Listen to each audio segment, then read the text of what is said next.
Hi friends, welcome back to my channel. So ಇವತ್ತು ಕೇರಳ ಸ್ಟೈಲಲ್ಲಿ breakfast ಮಾಡ್ತಾ ಇದ್ದೀನಿ. ಸೊ ನೋಡಿ, ನೇಂದ್ರೆ ಬಾಳೆಹಣ್ಣಿದು ಇದು ತುಂಬಾ ಒಳ್ಳೆಯದು ಮಕ್ಕಳಿಗೆಲ್ಲ. ನೇಂದ್ರೆ ಬಾಳೆಹಣ್ಣು ಅಂದರೆ ಮಕ್ಕಳಿಗೆ ನೆನಪಿನ ಶಕ್ತಿ ಎಲ್ಲ ಜಾಸ್ತಿ ಆಗುತ್ತೆ, ಹಾಗೆ ಒಳ್ಳೇದು ಕೂಡ ಇದು. ಆ್ಯಕ್ಚುಲಿ ಡೈಲಿ ಬೆಳಗ್ಗೆ ಎದ್ದು ಮಕ್ಳಿಗೆ ಕೊಡೋದ್ರಿಂದ ತುಂಬ ಒಳ್ಳೇದಂತೆ. ಸೊ ನನಗೂ ಕೆಲವೊಬ್ರು ಹೇಳಿದ್ದಾರೆ, ಸೊ ನಾನು ಕೂಡ ಕೆಲವೊಂದು ತಿಳ್ಕೊಂಡೆ ಇದ್ರ ಬಗ್ಗೆ. ಸೊ ಇದ್ರ ಬಗ್ಗೆ ಕೇರಳದಲ್ಲಿ ಹೋಗಿ ಎಲ್ಲರೂ ರೆಸ್ಟೋರೆಂಟಲ್ಲಿ ಯಾವ್ದು ಹೋಟೆಲ್ಗಳಲ್ಲಿ ಈ ಥರ ರೆಸಿಪಿ ಕೊಡಿ ಅಂದರು ಬನಾನಾ ರೆಸಿಪಿ ಕೊಡಿ ಅಂದ್ರೂ ನೇಂದ್ರೆ ಬಾಳೆಹಣ್ಣದು ಕೊಡ್ತಾರೆ. ಆ ಥರ ಫೇಮಸ್ಸು, ಅಷ್ಟು ಚೆನ್ನಾಗಿರುತ್ತೆ, ತುಂಬ ಟೇಸ್ಟಿ ಕೂಡ ಆಗಿರುತ್ತೆ, ಈಸಿ ಕೂಡ ಆಗಿರುತ್ತೆ. ಸೊ ಮಾಡೋದು ಹೇಗೆ ಅಂತ ನೋಡ್ಕೊಳ್ಳೋಣ. ಸೊ ಹಾಗೆ ಫ್ರೆಂಡ್ಸ್, ಯಾರೆಲ್ಲ ನನ್ನ ವಿಡಿಯೋ ನೋಡ್ತಾ ಇದ್ದೀರಾ, ಸಬ್ಸ್ಕ್ರೈಬ್ ಮಾಡಿದೆ, ಪ್ಲೀಸ್ ಸಬ್ಸ್ಕ್ರೈಬ್ ಮಾಡಿ, ಹಾಗೆ ಒಂದು ಲೈಕ್ ಮಾಡಿ, ಶೇರ್ ಮಾಡಿ. ಓಕೆ ಫ್ರೆಂಡ್ಸ್, ಈಗ ಮಾಡೋದನ್ನು ನೋಡ್ಕೊಳ್ಳೋಣ.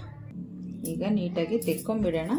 ಇದು ಮಕ್ಕಳಿಗೆಲ್ಲ ಎಷ್ಟು ಒಳ್ಳೇದಂದರೆ ಫ್ರೆಂಡ್ಸ್, ನಾವು ಇದು ಎಲ್ಲೋ ಕಲರ್ ಫುಲ್ಲು ಎಲ್ಲೋ ಇರುತ್ತೆ, ಆ ಟೈಮಲ್ಲಿ ತೊಗೊಂಡು ಇಟ್ಕೊಂಡ್ರು ಈ ಥರ ಬ್ಲ್ಯಾಕ್ ಬಂದಿರಬೇಕು. ಇನ್ನೂ ಬ್ಲ್ಯಾಕ್ ಆದರೂ ಪರವಾಗಿಲ್ಲ, ಯಾಕೆಂದರೆ ಇದು ಆವಾಗಲೇ ಹಣ್ಣಾಗಿರೋದು.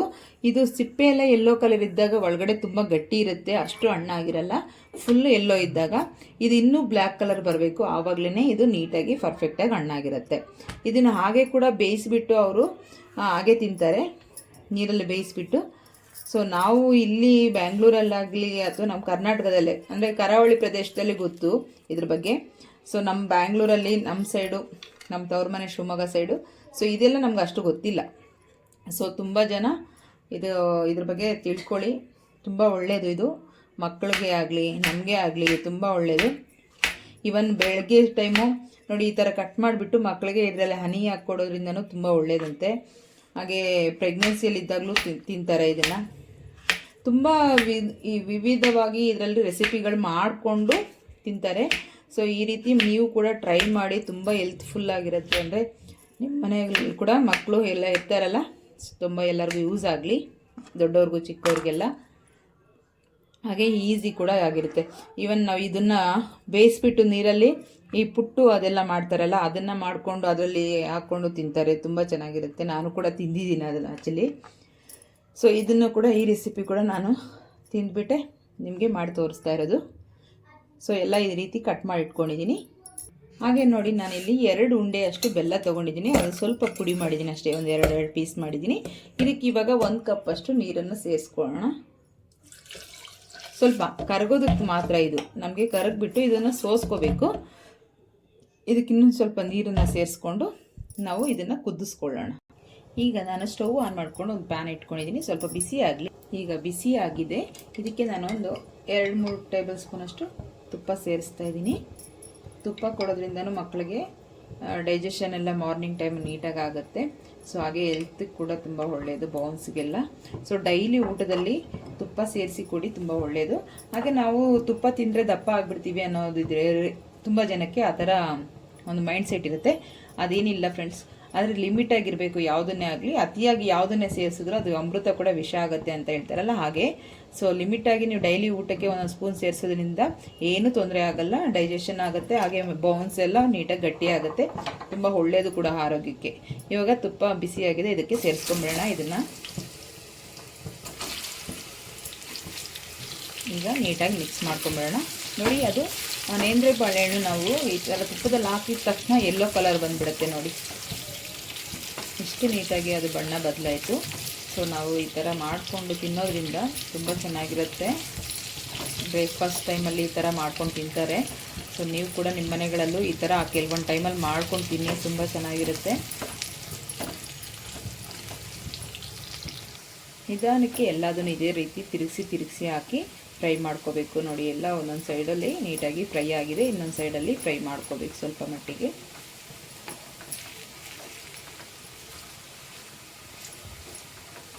ಇವನ್ ಕೇರಳದಲ್ಲೆಲ್ಲ ನಿಮಗೆಲ್ಲರಿಗೂ ಗೊತ್ತಿರೋ ಹಾಗೆ ನೋಡಿ, ಎಲ್ಲರೂ ಚೆನ್ನಾಗಿ ಒಳ್ಳೆ ಎಜುಕೇಟೆಡ್ಗಳಾಗಿರ್ತಾರೆ, ಯಾಕೆಂದರೆ ಅಷ್ಟೊಂದು ಮೆಮೊರಿ ಪವರ್ ತುಂಬ ಸ್ಟ್ರಾಂಗ್ ಆಗಿರುತ್ತೆ. ಹಾಗೆ ಮಕ್ಕಳು ಕೂಡ ತುಂಬ ಏಕಾಗ್ರತೆಯಿಂದ ಓದೋದು ಎಲ್ಲದು ನೀಟಾಗಿ ಮಾಡ್ತಾರೆ.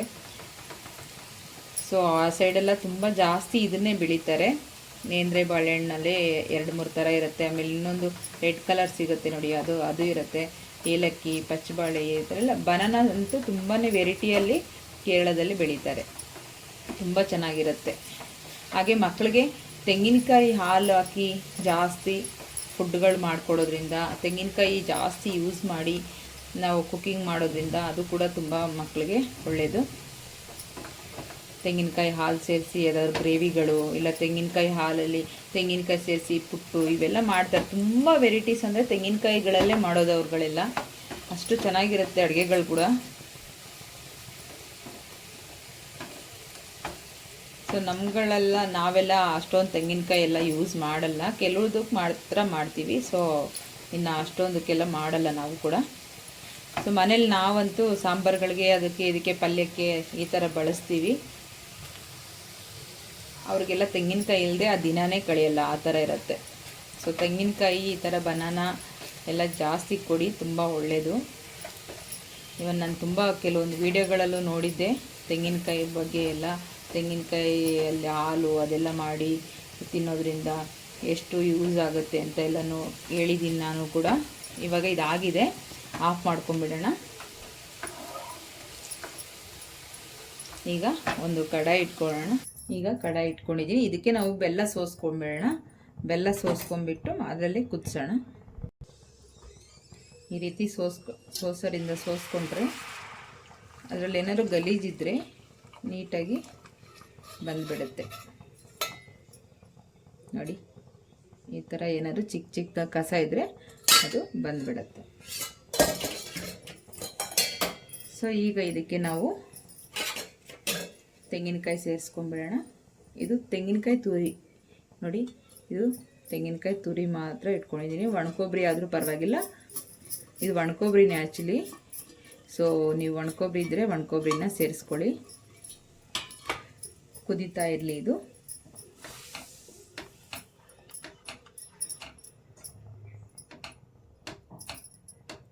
ನಾವು ಬನಾನಾ ಫ್ರೈ ಮಾಡ್ಕೊಂಡಿರೋದು ನೋಡಿ ಎಷ್ಟು ಸಾಫ್ಟಾಗಿ ಬೆಂದಿದೆ ಅಂದರೆ ಚಾಕ್ಲೇಟ್ ಥರ ಅದು ಮೆಲ್ಟ್ ಆಗೋದಂಗೆ ಆಗಿದೆ. ಅಷ್ಟು ನೀಟಾಗಿ ತುಪ್ಪದಲ್ಲಿ ಬೆಂದೋಗ್ಬಿಟ್ಟಿದೆ ಈ ಥರ.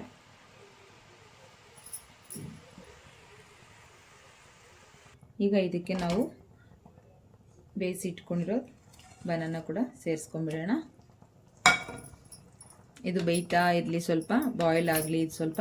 ಅಷ್ಟರಲ್ಲಿ ನಾನು ಇದಕ್ಕಿನ್ನ ಬೇಕಾಗಿರೋ ಇಂಗ್ರೀಡಿಯೆಂಟ್ಸ್ ಸೇರಿಸ್ತೀನಿ.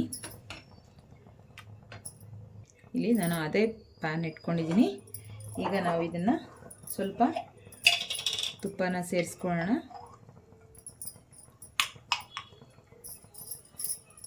ಇಲ್ಲಿ 1.5 ಟೇಬಲ್ ಸ್ಪೂನ್ ಅಷ್ಟು ಸೇರಿಸ್ಕೊಂಡಿದ್ದೀನಿ. ಇದು ಸ್ವಲ್ಪ ಬಿಸಿ ಆದ ತಕ್ಷಣ ಗೋಡಂಬಿ,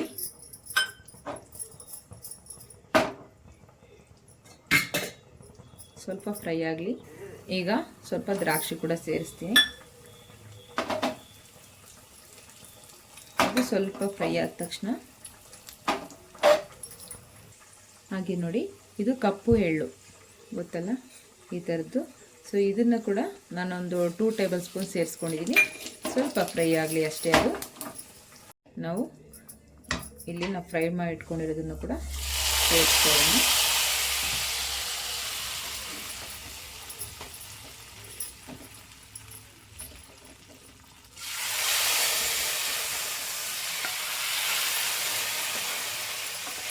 ಈ ರೀತಿ ಎಲ್ಲ ಇದಕ್ಕೆ ಸೇರಿಸ್ಕೊಂಡ್ರೆ ನೀಟಾಗಿ ಅದರಲ್ಲಿರೋದೆಲ್ಲ ತುಪ್ಪ ಎಲ್ಲ ನೀಟಾಗಿ ಇದಕ್ಕೆ ಬರುತ್ತೆ. ಇಲ್ಲ ಅಂದರೆ ಅದರಲ್ಲೇ ಗಟ್ಟಿಯಾಗುತ್ತೆ.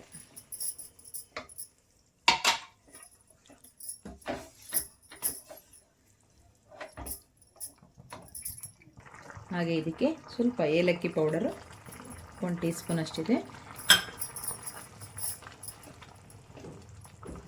ಒಳ್ಳೆ ಘಮ ಬರುತ್ತೆ ಏಲಕ್ಕಿ ಪೌಡರ್ ಹಾಕಿದ ತಕ್ಷಣ.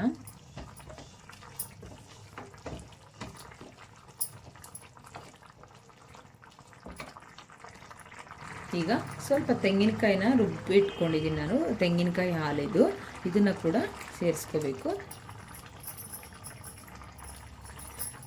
ಒಂದು ಅರ್ಧ ಪೀಸಷ್ಟು ತೆಂಗಿನಕಾಯಿನ ಮಿಕ್ಸಿ ಮಾಡಿ ಇಟ್ಕೊಂಡಿದ್ದೀನಿ. ಹಾಗೆಯೇ ತೆಂಗಿನಕಾಯಿ ಜೊತೆಯಲ್ಲಿ ಹಾಕಿದ್ರೂ ಪರವಾಗಿಲ್ಲ, ನೀವು ಇಲ್ಲಾಂದರೆ ಸಪ್ರೇಟಾಗಿ ಹಾಲನ್ನು ಸೋಸ್ಕೊಂಡ್ರೂ ಪರವಾಗಿಲ್ಲ. ಬಟ್ ಯಾವ ರೀತಿ ಬೇಕಾದರೂ ಹಾಕ್ಬೋದು, ಚೆನ್ನಾಗಿರುತ್ತೆ. ನಾನಿಲ್ಲಿ ಹಾಗೆ ಸೇರಿಸ್ಕೊಂಡಿದ್ದೀನಿ. ಸೊ ತೆಂಗಿನಕಾಯಿ ಅದರಲ್ಲೇ ಇದ್ದರೆ ಸ್ವಲ್ಪ ಚೆನ್ನಾಗಿರುತ್ತೆ ಅಂತ ಹಾಗೆ ಸೇರಿಸ್ಕೊಂಡಿದ್ದೀನಿ. ಈಗ ಚೆನ್ನಾಗಿ ಸ್ವಲ್ಪ ಕುದೀಲಿ. ಇದು ಬೆಲ್ಲ ಕರಗೋ ಅಷ್ಟು ನೀರನ್ನು ಸೇರಿಸ್ಕೊಂಡ್ರೆ ಸಾಕು. ನಾನು ಸ್ವಲ್ಪ ನೀರು ಜಾಸ್ತಿ ಸೇರಿಸಿದ್ದೀನಿ, ಹಾಗಾಗಿ ಸ್ವಲ್ಪ ಜಾಸ್ತಿನೇ ಸಮಯ ಬೇಕಾಗುತ್ತೆ ಇದನ್ನು ಸ್ವಲ್ಪ ಡ್ರೈ ಆಗೋದಕ್ಕೆ. ನೀವು ಸ್ವಲ್ಪ ಮಾತ್ರ ನೀರು ಹಾಕ್ಕೊಂಡು ಅದನ್ನು ಬಾಯ್ಲ್ ಮಾಡ್ಕೊಳ್ಳಿ. ಬೆಲ್ಲ ಕರಗಿಸ್ಕೊಂಡು ಸೋಸ್ಕೊಂಡ್ರೆ ಸಾಕು. ನಾನು ಸ್ವಲ್ಪ ನೀರು ಜಾಸ್ತಿ ಕ್ವಾಂಟಿಟಿ ಆಯಿತು, ಹಾಗಾಗಿ ಸ್ವಲ್ಪ ತೆಳ್ಳೋಗಿದೆ. ಸೊ ಈಗ ಇದಾಗೋ ಅಷ್ಟರಲ್ಲಿ ನಾನು ಬಾಣಲೆ ಇಟ್ಕೊಂಡು ಸ್ವಲ್ಪ ಆಯಿಲ್ನ ಸೇರಿಸ್ಕೊಂಡಿದ್ದೀನಿ. ಸ್ವಲ್ಪ ಹಪ್ಪಳನ ಕರ್ಕೋಬೇಕಾಗತ್ತೆ. ಆಯಿಲ್ ಬಿಸಿಯಾಗಿಲ್ಲ. ಈಗ ಒಂದು 4-5 ಸ್ವಲ್ಪ ಮಟ್ಟಿಗೆ ನಿಮ್ಗೆ ಎಷ್ಟು ಬೇಕೋ ಅಷ್ಟು ಹಪ್ಪಳನ ಈ ಥರ ಕರ್ಕೊಂಡ್ಬಿಟ್ಟು ಬೇಗ. ಅದಕ್ಕೂ ಇದಕ್ಕೂ ಏನು ಸಂಬಂಧ, ಹಪ್ಪಳಗೂ ಅದಕ್ಕೂ ಅಂದ್ಕೊಂಡಿರ್ಬೋದು. ಸೊ ತೋರಿಸ್ತೀನಿ ನಿಮಗೆ.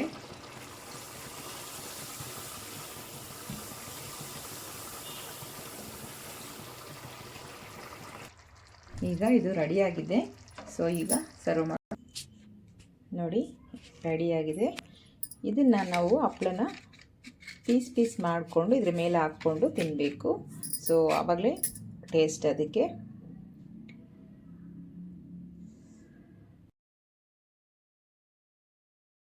ಈಗ ಇದನ್ನು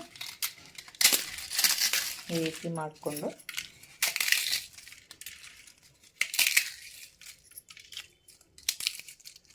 ಒಂದ್ಸಲಿ ಮಾಡ್ಕೊಂಡು ನೋಡಿ ಫ್ರೆಂಡ್ಸ್, ತುಂಬ ಚೆನ್ನಾಗಿರುತ್ತೆ. ನಿಮಗೇನೆ ಅಷ್ಟು ಇಷ್ಟ ಆಗುತ್ತೆ, ಬಟ್ ಅಷ್ಟು ಹೆಲ್ತಿಯಾಗಿರುತ್ತೆ. ಈಗ ಈ ರೀತಿ ಮಿಕ್ಸ್ ಮಾಡಿಕೊಂಡು ನೀವು ಈ ಥರ ತೊಗೊಂಡು ತಿಂದರೆ ಸಾಕು, ತುಂಬ ಟೇಸ್ಟಿಯಾಗಿರುತ್ತೆ.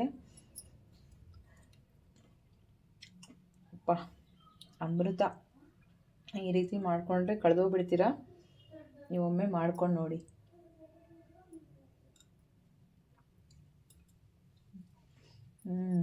Very tasty. ನನ್ನ ಮಗನಿಗಂತೂ ಇಷ್ಟ ಆಗೋಯ್ತು, ತಿಂತಾ ಇದ್ದೇನೆ. ಅಷ್ಟೇ ತಿನ್ನೋಣ ಈಗ. Okay friends, thank you for watching. Next ಸಿಗೋಣ. Take care.